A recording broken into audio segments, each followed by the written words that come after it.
E nos diz assim a palavra do Senhor: Jesus foi com ele quem? Quem esteve aqui de manhã? Jesus foi com Jairo, o chefe da sinagoga, que estava aflito pela sua filha enferma e pedindo para que Jesus fosse até a sua casa curar sua filha. Então, verso 24 diz assim: Jesus foi com ele. Grande multidão o seguia, comprimindo-o. Aconteceu que certa mulher que havia 12 anos vinha sofrendo de uma hemorragia e muito padecera a mão de vários médicos, tendo despendido tudo quanto possuía, sem contudo nada aproveitar, antes, pelo contrário, indo a pior. Tendo ouvido a fama de Jesus, vindo por trás dele, por entre a multidão, tocou-lhe a veste, porque dizia: se eu apenas lhe tocar as vestes, ficarei curada. E logo se lhe estancou a hemorragia, e sentiu no corpo estar curada do seu flagelo. Jesus, reconhecendo imediatamente que dele saíra poder, virando-se no meio da multidão, perguntou: quem me tocou nas vestes? Responderam-lhe seus discípulos: vês que a multidão te aperta e dizes: quem me tocou? Ele, porém, olhava ao redor para ver quem fizera isto. Então a mulher, atemorizada e tremendo, cônscia do que nela se operara, veio, prostrou-se diante dele e declarou-lhe toda a verdade. E ele lhe disse: filha, a tua fé te salvou, vai-te em paz e fica livre do teu mal. Vamos orar mais uma vez. Ó Deus, muito obrigado por estarmos juntos como igreja, por sermos chamados, convocados a estarmos aqui, não para fazermos o que gostamos, mas sim para agradar o coração do Senhor. O culto não é do nosso jeito, mas do jeito que o Senhor quer ser adorado. Por isso o Senhor já deixou tantas instruções na palavra do Senhor, sobre de que forma adoramos ao Senhor, e sabemos que é pela mediação de Cristo. Não há nada em nós que possa agradá-lo. Não tem como nós chegarmos diante do Senhor se não fosse, ó Deus, pelos méritos do teu Filho. Ele sim te adora em espírito e em verdade. E nele, ó Deus, nós aprendemos a adorar o Senhor da forma como o Senhor quer ser adorado. É através de Cristo que as nossas orações sobem ao teu trono de graça. É através de Jesus que nós recebemos o teu Santo Espírito, o qual ilumina a nossa mente para entender a tua mensagem. E é isso que pedimos nessa hora, Deus, que o teu Santo Espírito tenha misericórdia de nós e nos ajude a entender o teu recado, aquilo que o Senhor quer falar ao nosso coração, de maneira muito particular. O Senhor sabe o que cada um aqui necessita ouvir. Que o Senhor assim, ó Pai, possa usar as Escrituras, a Tua Palavra, essa porção da Tua Palavra, para falar poderosamente ao coração de todos nós. Que saiamos daqui, ó Deus, diferentes, encorajados para as lutas do dia a dia, exortados pela Palavra do Senhor, a confiar mais no grande amor do Senhor. Ó Deus, a confiar de que podemos buscar ao Senhor, falar com o Senhor e saber que o Senhor tem sempre o melhor para a nossa vida. Ajude-nos a entender que somos apenas servos, que não merecemos nada do Senhor, tudo pedimos por misericórdia, por graça. E assim, ó Deus, que a Tua graça nos acompanhe nessa hora, quando vamos por alguns minutos estudar a Tua Palavra. Pedimos em nome do Senhor Jesus. Amém. É interessante que Deus não nos chamou para estarmos sós, andarmos sozinhos. Deus nos chamou para um corpo de Cristo. Igreja é corpo de Cristo.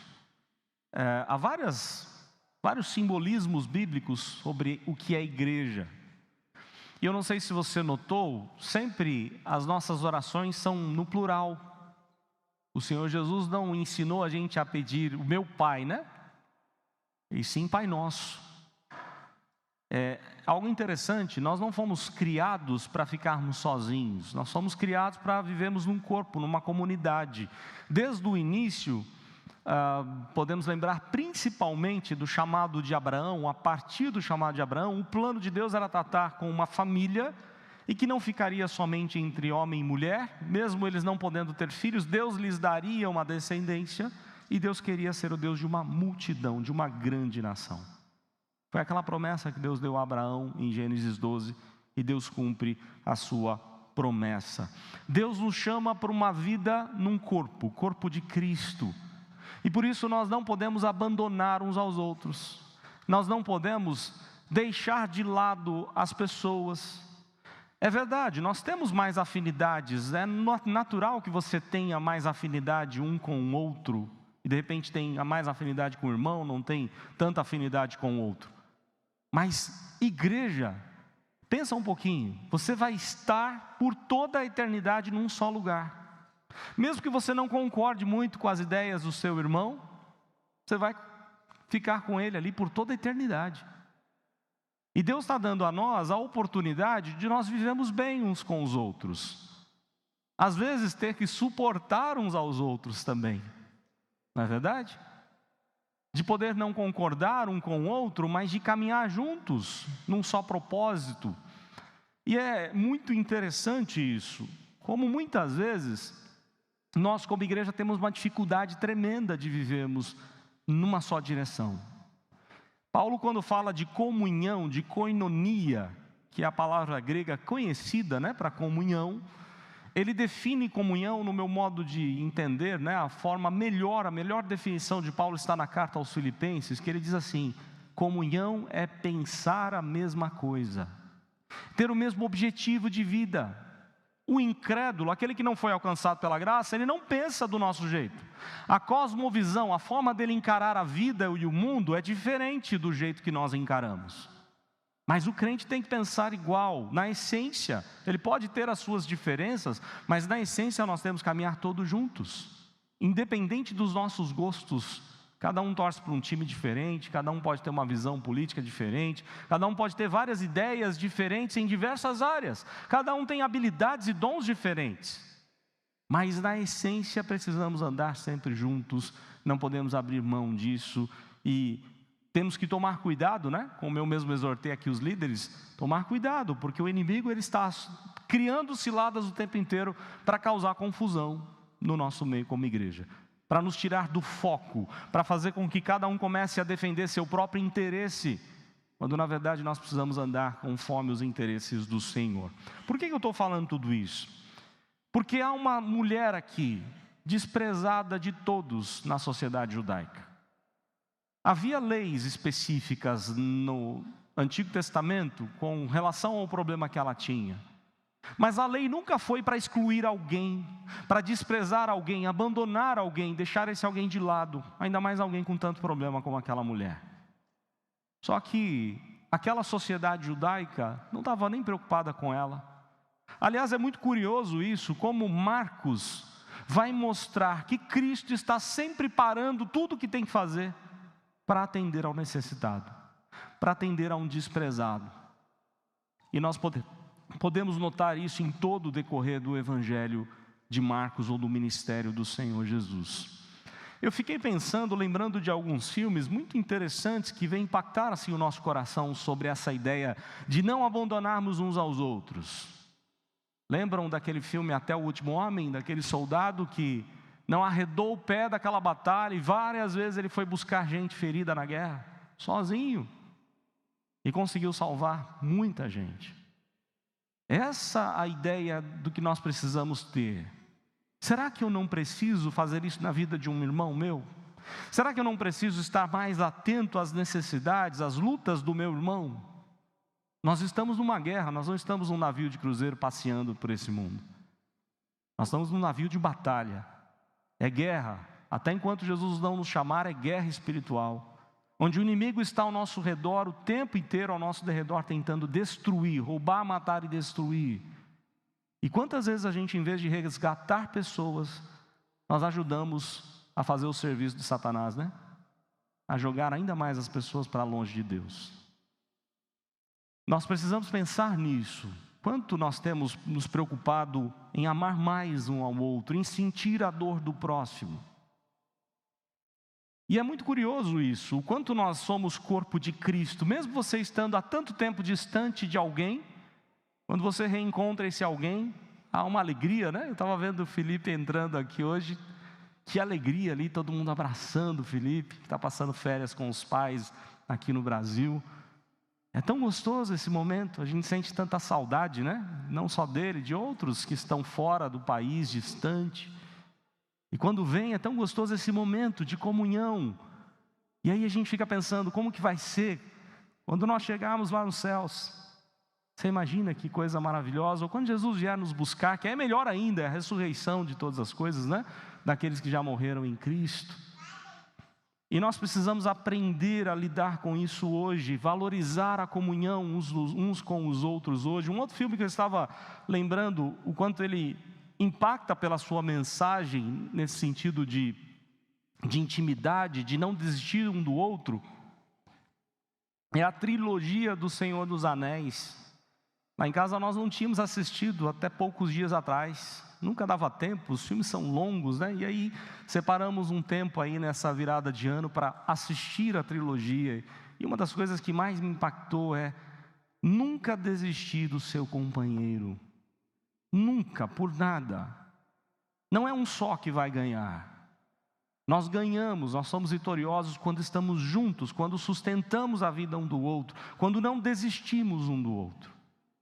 Mas aquela sociedade judaica no tempo de Jesus havia desistido de uma mulher numa situação muito triste, deplorável, sem esperança, e que tem um encontro especial com o Senhor Jesus. Então eu queria trazer aqui aos irmãos algumas lições de como, ou da diferença que faz quando a gente ouve falar de Jesus, quando a gente ouve quem é Jesus, quanto Ele tem de poder, de amor, de graça para nos dar. E aqui o texto poderia ser dividido, basicamente a cena ela é dividida em dois momentos. Vamos ler aqui novamente, olha só.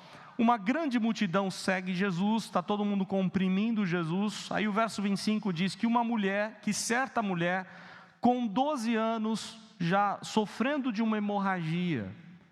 Olha que situação, aquela mulher, ela está muito enferma. O problema é que a enfermidade dela não é uma enfermidade simples. Para a medicina daquele tempo, não há solução para o seu problema. Ela está com uma doença incurável. O doutor Lucas, evangelista Lucas, ele relata dessa maneira: o que ela tem é uma doença incurável. Muito mais do que uma doença incurável, ela está sofrendo há 12 anos com essa doença, com essa hemorragia, que nós não sabemos detalhes, se era um fluxo contínuo, todos os dias, um grande fluxo, ou em alguma parte do dia, ou em alguns momentos. O fato é que em 12 anos, o quanto aquela mulher estava enfraquecida fisicamente, com certeza deveria estar anêmica, sem forças, precisando, né, de cuidados clínicos, médicos. Ou seja, essa mulher está com uma doença incurável. Olha que situação. De repente o médico chega para você e fala: não tem mais o que fazer. Essa mulher está vivendo esse momento, não tem cura para o seu problema. Pelo menos os médicos daquele tempo não tinham solução para o seu problema. Aí o texto no verso 26 mostra que a cena piora, né? Muito ela padecer a mão de vários médicos, tendo despendido tudo quanto possuía. Não é que ela estava sofrendo na mão dos médicos. Nós aprendemos a ler os evangelhos com os evangelhos semelhantes, sinóticos. Quando você olha para Mateus e Lucas e junta com o evangelho de Marcos, você entende bem o que está dizendo aqui. Porque pode dar a entender, lendo só um dos evangelhos, que ela sofria na mão de médicos. Não é essa a ideia, que os médicos eram ruins e estavam judiando dela. Mas a ideia é que os médicos não tinham mais o que fazer com aquela mulher. E mais ainda, ela gastou tudo o que ela possuía para pagar os seus diversos tratamentos. E nenhum deles deu jeito. Olha só que coisa interessante. Além de estar com um problema gravíssimo de saúde, essa mulher não tem recursos, ela está falida financeiramente. Parece que as tribulações, quando chegam para a gente, elas vêm por atacado, né? Quando começa a tribulação, é uma atrás da outra. E aí, nós nos sentimos como o salmista no Salmo 42. Começa a pegar um pouquinho de fôlego, vem uma nova onda sobre você, e aí você se afoga um pouquinho mais, né? A gente se afoga um pouco mais, e assim vai. seguindo ou prosseguindo. Vejam só, essa mulher está com uma grave enfermidade incurável, essa mulher está sem recursos financeiros, provavelmente ela tinha recursos e agora não tem mais, porque ela despendeu tudo que ela tinha para o seu tratamento. Contudo, diz o texto no verso 26, sem contudo nada aproveitar, antes pelo contrário, indo a pior. A situação dela piorou ainda mais, não havia solução para o seu problema. Mas irmãos, a situação não é só física. Se fosse só o problema físico, talvez essa mulher estaria não tão triste. Por quê? Porque ela estava completamente excluída da sociedade judaica. Vamos lembrar como é que eram os requisitos da lei? Uma mulher com hemorragia, ela não pode tocar em qualquer coisa. Ou seja, há 12 anos que ela não podia tocar no seu marido, isto é, se ela era casada, não sabemos. Se ela era solteira, não tinha solução para ela, ou seja, nunca vou me casar. Ela não podia tocar no seu marido se ela tivesse marido. Se ela tivesse filhos, ela não podia tocar no seu filho. Porque qualquer coisa ou pessoa que ela tocasse, isso se tornava impuro. Então ela era completamente afastada dos seus queridos, dos seus familiares, dos seus pais, dos seus irmãos, da comunidade judaica. Ela não podia estar no mesmo local. Ela não podia ir para os locais de festa, de culto. Ela estava completamente rejeitada na sociedade de Israel. A situação é muito triste. E aí eu fico pensando, o que nós faríamos se nós estivéssemos no lugar dela? Que desespero, que tristeza. Mas uma esperança vem ao seu coração. O verso 27 diz, tendo ouvido a fama de Jesus. Daí a importância de nós falarmos de Jesus para as pessoas. Talvez você esteja convivendo com alguém bem perto de você, quem sabe até dentro da sua própria casa, ou no seu trabalho, ou ao lado, no ônibus, no trem, no metrô, que está passando por uma angústia tão grande, que está vivendo uma tempestade tão grande na vida, e que a gente tem que entender isso. A gente sempre costuma ilustrar dessa forma, né? Principalmente para o jovem. Época de vestibular, passei no vestibular. Por que você passou no tal vestibular? Por que você vai estudar naquela faculdade? Porque você é muito inteligente, muito sábio, porque você foi muito responsável. A gente olha muito pra gente, né? Bobagem. Foi Deus quem colocou você lá. Jovem, entenda isso. Se você está numa faculdade, quem te colocou lá é Deus, e Ele espera que você seja fiel a Ele. Ele espera que você venha impactar o coração de outros jovens ali. Se Deus te deu um namoro, uma namorada, um namorado, não é para você viver de maneira ilícita, ultrapassando os limites da palavra, mas é para você ser bênção na vida dessa pessoa que Deus te deu de presente. Para você cuidar dessa pessoa, honrar, amar essa pessoa. Então a gente precisa aprender que as coisas estão no domínio de Deus, na providência de Deus, e que as pessoas estão carentes de Deus. Onde nós estivermos, nós precisamos falar de Jesus, porque quando essa mulher ouve falar de Jesus, as coisas mudam, a cena vai mudar. Até então, o texto só mostra problemas e mais problemas, tristezas diversas da vida dessa mulher. Mas quando ela ouve falar de Jesus, seu coração se enche de coragem, pelo menos no primeiro momento. Seu coração se enche de fé, de esperança, e ela sabe que esse é o momento que ela tem na vida. Não há outro momento. E aí o verso 27 diz, tendo ouvido a fama de Jesus, vindo por trás dele, por entre a multidão, tocou-lhe a veste. Olha que interessante. Essa mulher, ela toca nas vestes de Jesus. Dá para lembrar um pouquinho? Ela não podia tocar em nada nem ninguém. Mas ela foi ousada nessa hora. E tocou no verdadeiro santo. Ninguém é santo, Jesus é. Jesus é totalmente santo. Sem pecado algum, incontaminado. E ela com ousadia vai e toca nas vestes de Jesus. Marcos não registra dessa forma, mas Mateus e Lucas completam o ensinamento dele aqui, porque mostra que ela não tocou simplesmente nas vestes, na roupa qualquer, em qualquer lado da roupa de Jesus. Ela tocou nas franjas ou na orla de suas vestes. Eu não sei se você sabe, eu até ia trazer, eu tenho lá em casa, eu já trouxe uma vez uma aula, se eu não me engano. Mas existe um manto que o judeu usa com algumas franjas, com alguns nozinhos. E esses nós, eles representam os mandamentos de Deus. Na verdade, a soma daqueles nós, são várias franjas, dão 5 nós naquelas franjas, e dá um resultado de 613 nós. 600 mandamentos da lei de Deus, 8 órgãos que nos levam ou a pecar ou a agradar a Deus, para o judeu é essa a ideia, e 5 nó que amarra o Pentateuco, a lei de Deus. Então está todo um simbolismo, de acordo com Números, de acordo com Deuteronômio, aquela parte da roupa de um judeu era a parte que demonstrava todo o seu compromisso com a palavra, todo o seu compromisso com a lei de Deus.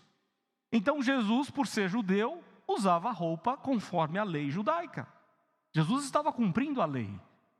Era aquela parte da roupa que demonstrava toda a intimidade de um judeu com Deus.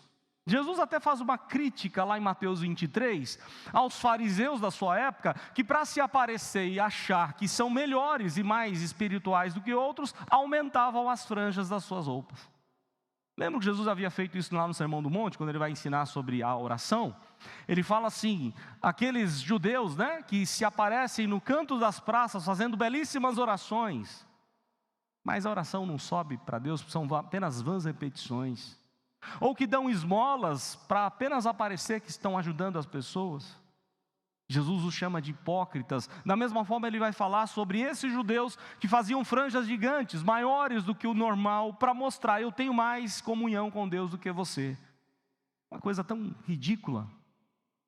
Em vez de um estar interessado no cuidado do outro, em cada um levar o outro à vida com Deus, tinha o grupo da religião, os religiosos fazem o contrário, Querem competir um com o outro, como se, eu sou mais espiritual, porque... Às vezes acontece isso no mundo evangélico, Se eu tiver o dom tal, eu sou melhor que o outro. Não é verdade?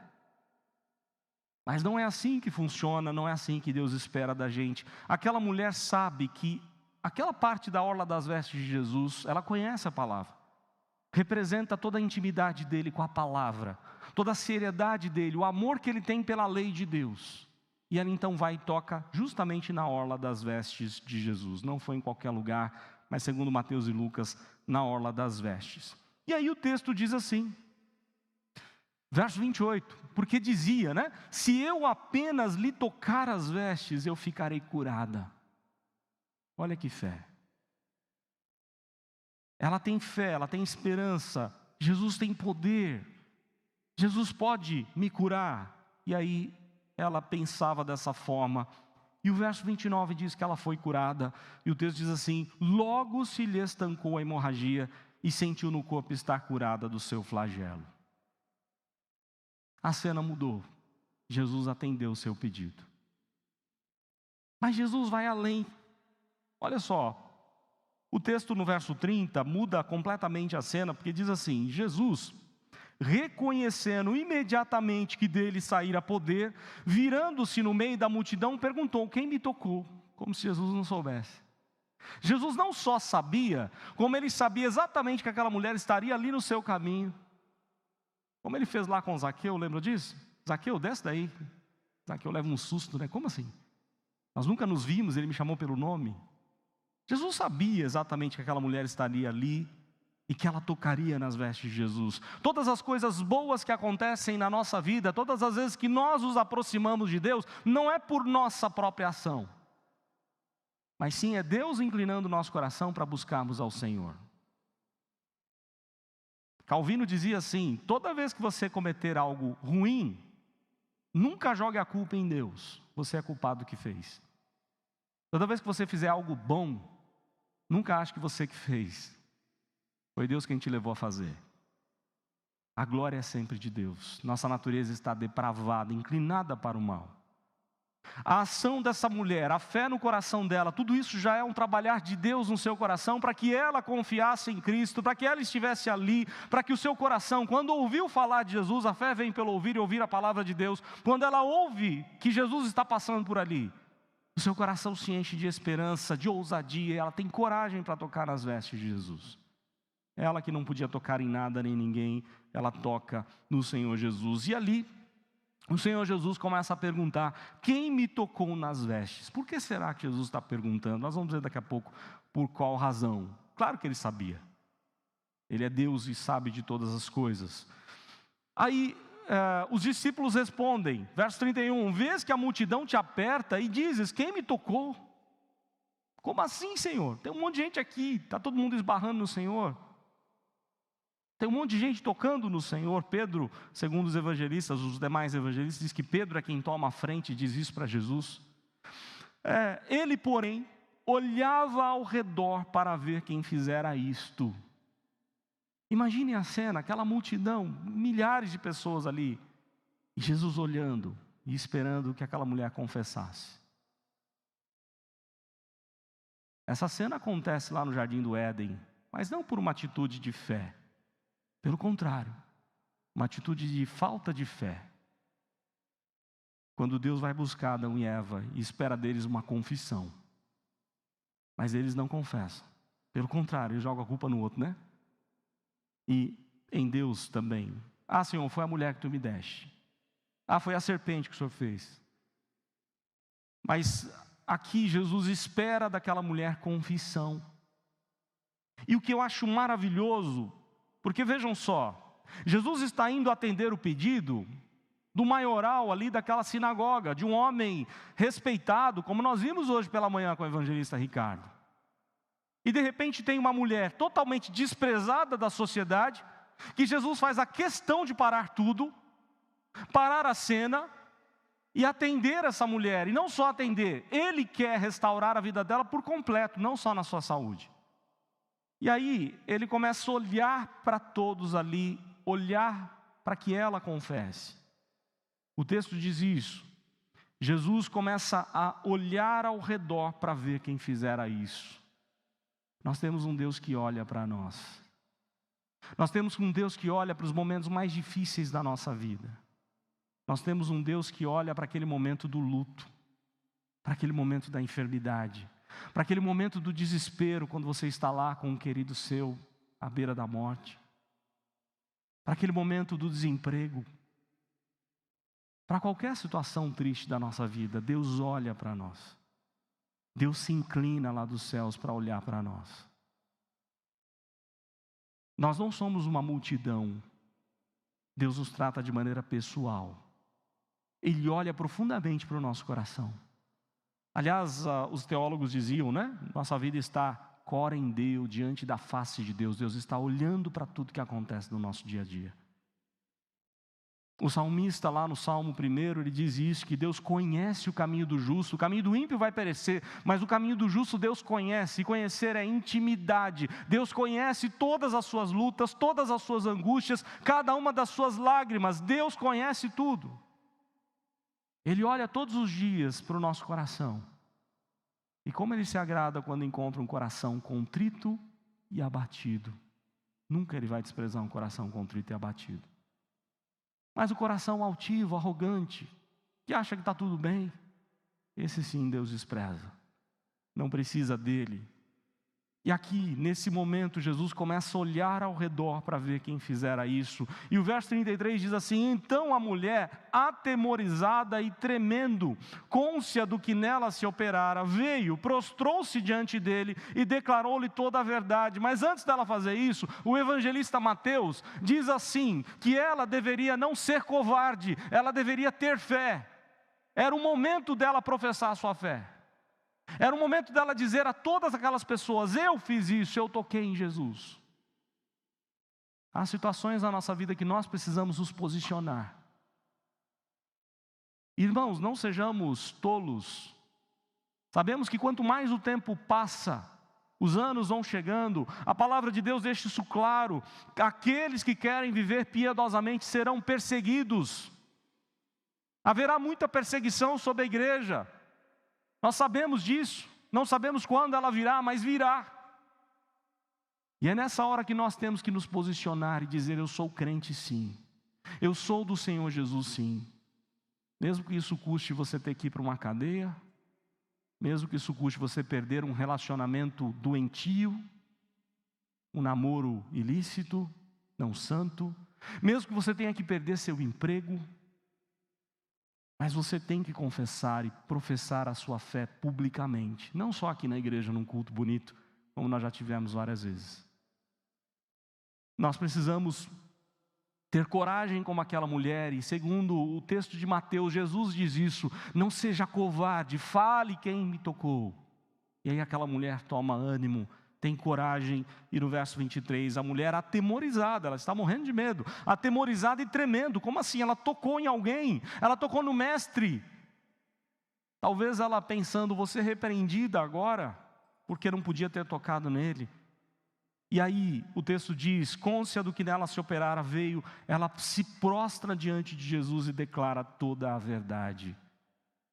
E Jesus faz uma declaração restaurando completamente a sua vida, não só a sua saúde. De nada adiantaria se aquela mulher guardasse para si: estou curada. O que Jesus está dizendo agora para aquela multidão: vai, filha, abraça quem você quiser, toca em quem você quiser, vai lá para o culto e adora a Deus, participa das festas de Israel, você está limpa, purificada, você está pronta a viver em sociedade. Você nunca mais vai ser desprezada por todos. Se ela guardasse para si, talvez o processo de volta seria mais demorado, ela ia ter que provar que o seu problema já foi curado.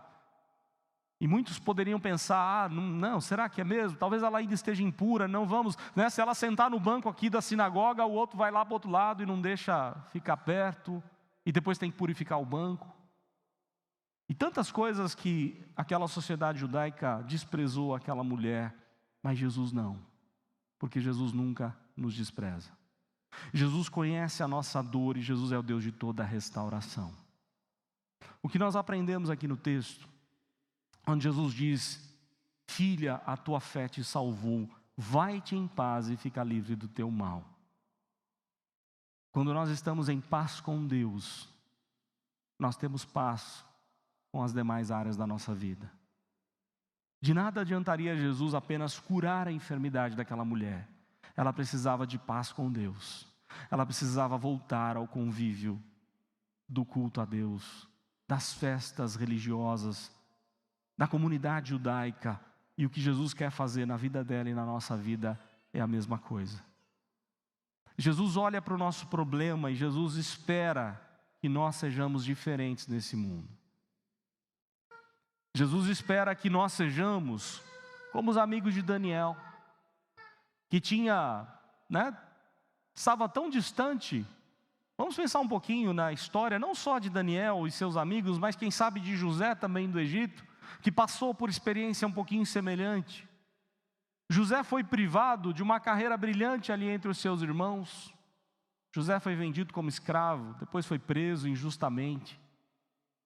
Sejamos sinceros, irmãos, quando acontece um problema na nossa vida, a nossa reação é igual a de José? A nossa reação é de murmuradores, não é verdade? Reclamamos, temos coragem para chegar para Deus e falar: Senhor, como é que o Senhor faz um negócio desse comigo? Mesma coisa Daniel e seus amigos, os meninos mais brilhantes do reino, adolescentes, talvez 12, 13 anos, 14 no máximo, foram privados de bons casamentos, eram os mais cotados a casar com a menina mais importante ali do reino. Não tem mais casamento para eles, foram levados para a Babilônia. Iriam trabalhar no reino, foram privados, os sonhos acabaram. Um jovem adolescente desse jeito hoje, o que ele faz? Eu tenho falado isso aqui algumas vezes, irmãos. Como essa geração demoníaca, diabólica que nós estamos vivendo, quer levar a gente até uma vida: o meu mundo acabou. E o adolescente, o jovem que antes era cheio de alegria, de vida, ele só fica indo atrás de choro, de lamento. Porque nada dá certo na minha vida. Não vai dar certo mesmo se você não reagir. Se você não confiar em Deus, não for ousado e crer que Deus tem o melhor para a sua vida, não vai dar certo mesmo. Sua vida só vai piorar. Quando a gente deixa de acreditar que Deus nos ama, quando a gente deixa de acreditar que Deus é suficiente e tem poder para mudar a nossa vida realmente vai piorar. Como parece que tudo ao nosso redor, os filmes, as músicas, a cultura da época, é para deixar todo mundo para baixo. E a gente esquece as coisas tão boas que Deus tem para nós. A gente esquece de um Deus que se importa tanto conosco, que decidiu nos amar, não só agora, mas durante toda a eternidade, e que foi capaz de dar o único Filho, o amado dele, para nós. Nós precisamos olhar um pouquinho para essa história e reconhecer que talvez você e eu, nós precisamos tocar em Jesus. Experimentar o poder de Cristo na nossa vida. Não é qualquer poder que Deus tem para dar. É o poder do dono do universo, do Criador de todas as coisas. Esse ano não é um ano de você se alimentar das coisas desse mundo, mas de Cristo, da palavra de Cristo, da presença santa dEle, marcante na sua vida. Parar de se distrair com notícias, com programas, com coisas que não edificam. E olhar para Jesus, tocar em Jesus. Experimentar aquilo que sai dele, e o que sai dele é poder, como ele mesmo diz para a mulher. Saiu o poder dele. Que Deus possa nos ajudar a sermos como essa filha, essa mulher. Que Deus possa nos ajudar a confiar que Deus tem algo especial para nós. E que quando nós ouvimos falar de Jesus, que o nosso coração se encha de esperança, de alegria, conforme aqueles 2 discípulos também no caminho de Emaús. Lembram? Quando Jesus falava com eles, eles diziam, o nosso coração ardia quando Ele falava com a gente. Será que o seu coração está ardendo por Deus? Será que o seu coração está ardendo pelas coisas de Deus, pela palavra de Deus? Ou o nosso desejo pelas coisas da vida sobressaem os nossos desejos, vão além daquilo que Deus tem para nós? Que Deus tenha misericórdia de nós, Ele nos ajude a ter essa experiência que teve essa mulher. Eu não digo experiência de cura, Deus pode fazer também. Mas há uma irresponsabilidade muito grande de alguns pregadores por aí, dizendo assim, olha, assim como Deus curou ali, Ele vai curar você hoje. Cuidado com esse tipo de coisa. Deus não precisa fazer, e Ele vai fazer a vontade dEle. Não é porque está na Bíblia, que então se Deus curou, Ele vai me curar. Porque Paulo deixou Trófimo doente em Mileto, está na Bíblia também. Paulo não orou por Trófimo. Paulo disse a Timóteo, toma um pouquinho de vinho e faz bem para o teu estômago. Ele podia ter curado o estômago lá, o problema de Timóteo, Ele não curou. Então cuidado com esse tipo de interpretação. Porque o mais importante do texto não é a cura dessa mulher em si. O mais importante é a restauração dela à comunidade de Deus, do povo de Deus, a comunhão do povo de Deus. Esse é o foco do texto, e para mostrar que Deus tem poder para todas as coisas. Que Deus assim nos ajude, nos abençoe, que Deus possa nos ajudar a tocar em Jesus nesse ano, a não tirar os olhos de Cristo, independente do que aconteça, sempre olhar para o Senhor Jesus, o autor e consumador da nossa fé.